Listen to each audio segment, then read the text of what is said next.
كرة مباشرة من هناك لزوغرانا يبحث عن كبري او عن زكريا.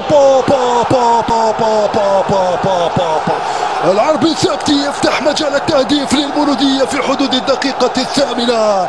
يا لها من جملة ثلاثية جميلة، يا لها من جملة تكتيكية رائعة تنتهي في شباك الحارس بالرابح وشبيبة القبائل قبل بداية الدقيقة الثامنة من زمن المباراة.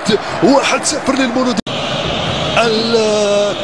ركنية من الجانب الأيمن، تلعب الكرة في القائم الثاني.